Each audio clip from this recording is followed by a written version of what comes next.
Introducing the EMR Aurora, the new face of East Midlands Railway's flagship intercity services from London to Nottingham and Sheffield, and today I'm giving you a look inside these brand new trains, checking out the interiors in both first and standard class, what I liked and what can be improved on as we travel from Sheffield, the Steel City, to the British capital London. Now join me as the journey continues.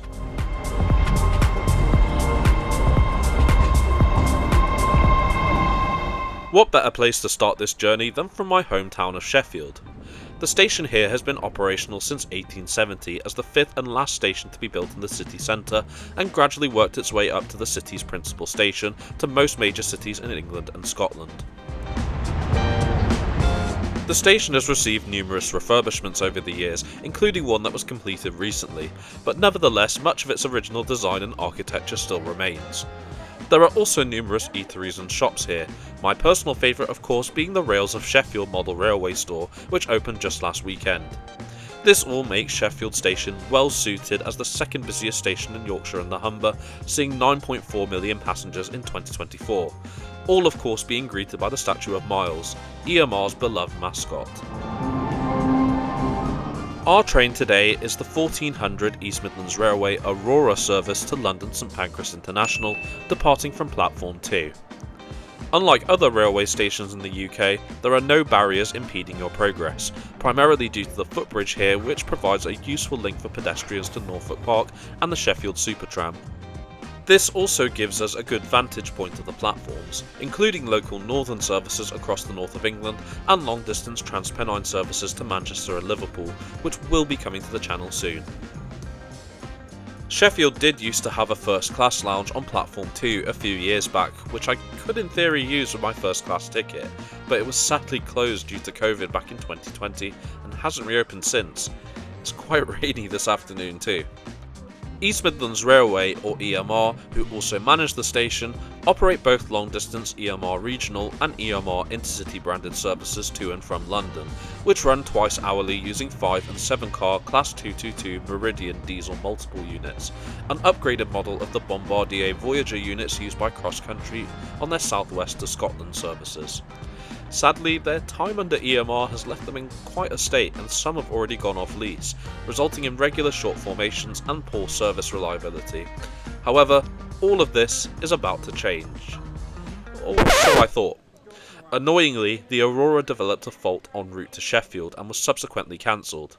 This is actually my second attempt at riding this train, the first one being swapped for the older Meridian for the same reason, so I headed back home to try again the following day. 24 hours later. Well, as the saying goes, third time's the charm. Our train arrives from London around 20 minutes before departure in its rather striking aubergine livery. This is the Class 810, which EMR have branded as Aurora following a public competition in late 2020. A total of 33 5-car sets are being built by Hitachi Rail at their Newton Aycliffe facility in northern England. Construction started in 2021, however the COVID-19 pandemic and numerous faults found during testing had pushed their initial introduction back by over 3 years, the first one originally having meant to enter service in mid-2022 and others now at various stages of completion. These trains form part of Hitachi's A-Train platform used on intercity services all over the UK, which are infamously known for their poorly designed interiors and overall comfort from a passenger perspective. The 810s, however, feature a number of key differences to the core design, notably the cab front and shorter 24-metre body profile compared to that of the 26-metre 80X units, owing to platform constraints at London St Pancras. This is still longer than the existing Meridians these are replacing, which were built with 23-metre body shells, so provide greater overall capacity as we'll see shortly. These units are also bi-mode, meaning they're capable of running on diesel on the unelectrified sections of the Midland Main Line for around half of our journey today, and switch to electric mode for the remaining portion towards London. Unlike the previous bi-modes Hitachi has built, each Class 810 has 4 diesel power packs fitted to allow equivalent or higher performance to a 222 in diesel mode, which has exceptional acceleration for a DMU. Boarding our train highlights the first negative. Level boarding is not available in line with the previous Hitachi UK models, a platform ramp instead being deployed to let this passenger off, which is a shame as it seems UK Railways are still significantly behind on this front. There are a total of 301 seats on the Auroras, 47 of which are first class in a 2x1 configuration. Unlike most of the other AT300 operators, EMR had much more influence on the interior design, and my first impressions are very good. Certainly a refreshing change to the lack of cleanliness on the Meridians, which I'm sure many of you will agree with me on. One downside though is that there are only a small number of solo seats for anyone travelling on their own, as most people were here. There are no seat reservations on the 810s yet, so this one here on the left hand side will do.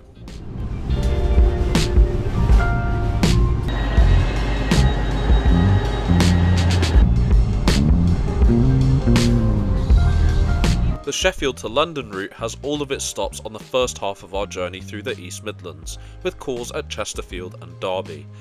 As our service is the slower of the two each hour, we make additional calls before Leicester before running non-stop to London St Pancras on electric mode for the last hour of our journey.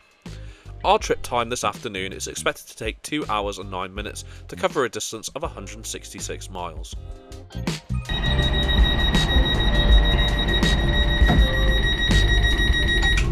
We leave Sheffield 2 minutes late at 14:02.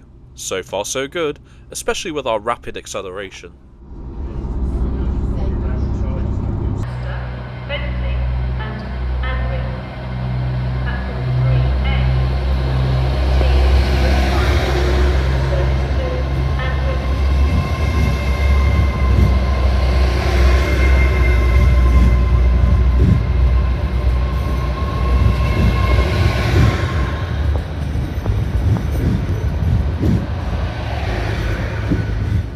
Not long after navigating the suburbs of the city, we passed Dorr and Totley, which recently underwent a major renovation programme to add a second platform to reduce congestion on the busy Sheffield to Manchester line just to the right.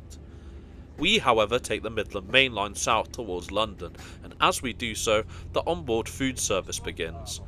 One other key major difference to the Meridians is the Aurora's lack of buffet car, which gradually fell into disuse on the former since the 2010s. Service is instead provided by a trolley, which is complimentary in first class, but you have to pay for it in standard. I went for the EMR branded shortbread, a bottle of water and orange juice as I just had lunch. Around 10ish minutes later, we arrive into our first stop of Chesterfield, a Derbyshire market town known for its Anglican church, which is notable for its crooked spire, which can be seen just to the right as we leave the station. This design is believed to be due to the timbers of the spire not being properly seasoned when built, causing them to twist and shrink as they dried over time. Anyway, now that we're back on the move again, let's check out the interior here in first class, and perhaps the biggest question is the seat comfy? Well, despite the improved padding and seat comfort to the older 808s, I'd say this is a downgrade to the Meridians they're replacing, but still acceptable. I do, however, like the way it hugs you when you're sitting down, as well as the embedded first class name on the headrest, which is very premium. Each seat in first class has a 3-pin UK power socket and a USB-A socket, which is a shame as even the refurbished 170s have USB-C sockets. These can be found below the foldable armrests in the middle of the duo seats and on the window side of the solo seats, which are thankfully smaller than those on the Meridian, though there were instances during the journey where these stopped working for numerous moments at a time, as shown by the blue light being off.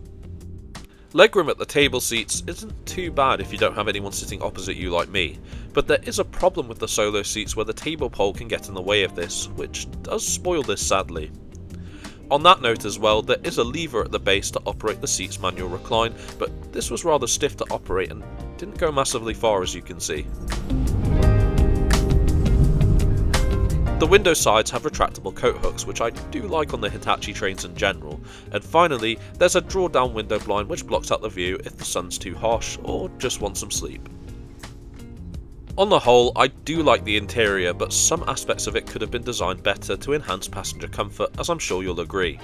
The features are an improvement on the Meridian though for sure. Speaking of which, the 810s also have fast and free Wi-Fi on board, which is easy to connect to, and thankfully the reception is a significant improvement to the 222s, which was always awful.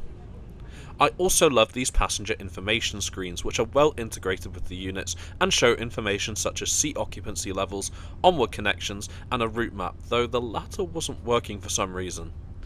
This is shown as we arrive into Derby, an interchange between the Midland Main Line and the cross-country route to Birmingham and the South West. Derby will also be the future headquarters of Great British Railways, which is fitting given the city has been the UK's longest standing rail manufacturing site since the 1840s, with Alstom's Litchurch Lane works just nearby. Also just past the station is Derby Etches Park, which is EMR's main maintenance facility for its regional and intercity fleets. The depot was recently taken over by Hitachi as part of the Aurora project, and some overhead AC electric masts are installed here to help with the maintenance of the Aurora fleet.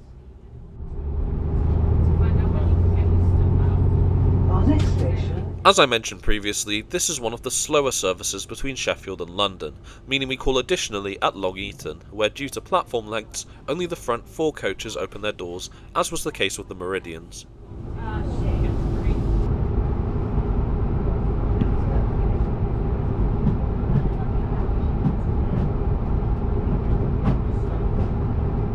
Due to a signal fault on the Midland Main Line, we moved to the slow lines and also call it East Midlands Parkway shortly afterwards, the now decommissioned Ratcliffe Power Station looming above. This station acts as a transit point between the Midland Main Line and East Midlands Airport in Nottinghamshire, though this is only by way of road transport. We then move back on the fast lines and Loughborough is then called at, home of Loughborough University and also Brush Traction, the latter closing at the end of 2021 due to owner Wabtec shifting production to its other UK locations. This section of the Midland Main Line allows for faster speeds of up to 120 miles per hour, and I have to say the ride quality is very good, excluding the noise from the engines. I never thought I'd be saying this about a Hitachi train. As we approach our final intermediate stop, Leicester, we pass Leicester LIP just to the left, and from an enthusiast perspective there's always something interesting here, such as the former GWR Class 769s being prepared for future freight work use. Like Derby, Leicester is also another key Midlands interchange station, though you can also change here for services to the east of England, including Stansted Airport. Only the Sheffield services like ours run non-stop to London from here, the Nottingham ones calling at additional stops on the newly electrified section of the Midland Main Line we're about to join. This section begins at Wigston South Junction shortly after departure from Leicester, with electrification going live earlier this year before the government unfortunately paused the remainder of the Midland Main Line electrification project. This would have seen the Auroras run their full routes to Sheffield and Nottingham on full electric power, but instead their bi-mode capabilities have to be used. Here is where the Aurora switches from diesel to electric mode for the remaining duration to London, and also where their performance is a lot better.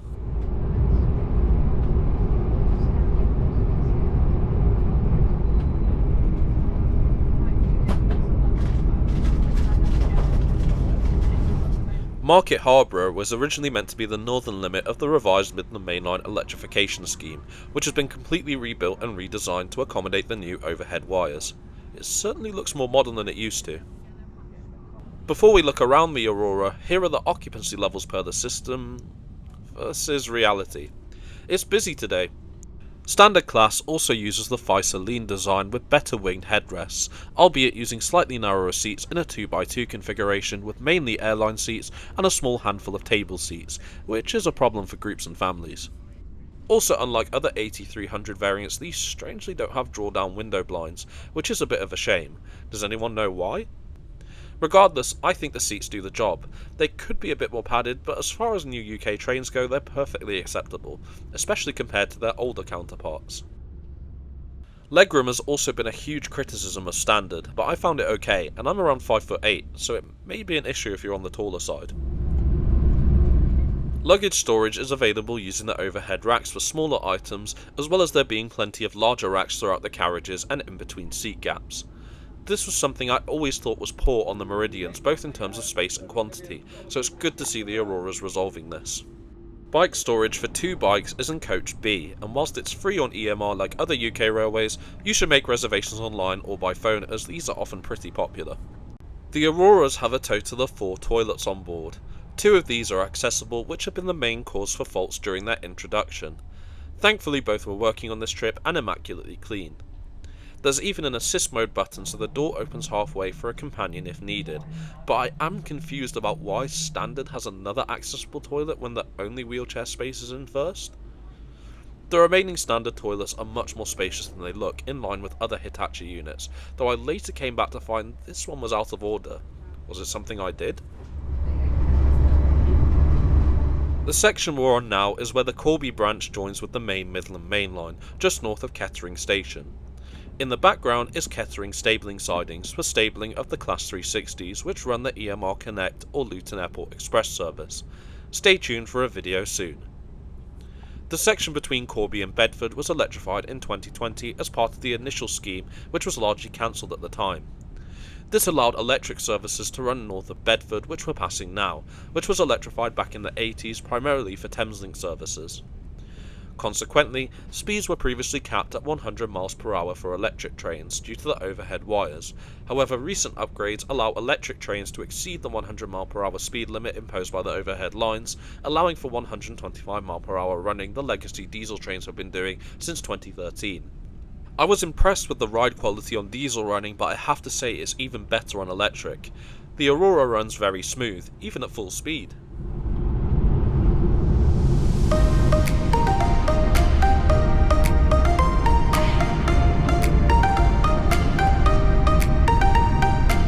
We are now approaching London St Pancras, which is our final stop. We're now on the final stretch to St Pancras and the end of our journey today.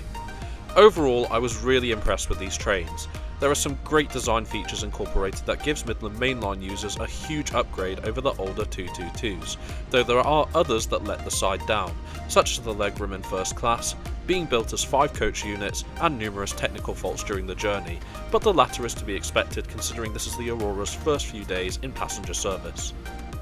My ticket for this trip was a super off-peak return for £67.25 including my railcard discount, and I paid an additional £19 for my first class seat frog upgrade, so £86.25 in total. In all honesty, this is way too expensive for a 2-hour train ride, though sadly this is the reality of many trains in the UK these days. But if I have to put a positive spin on this, at least rail fares here are being frozen until at least 2027. Anyway, we arrive into our final stop of London St Pancras International with an 8-minute delay at 4:17.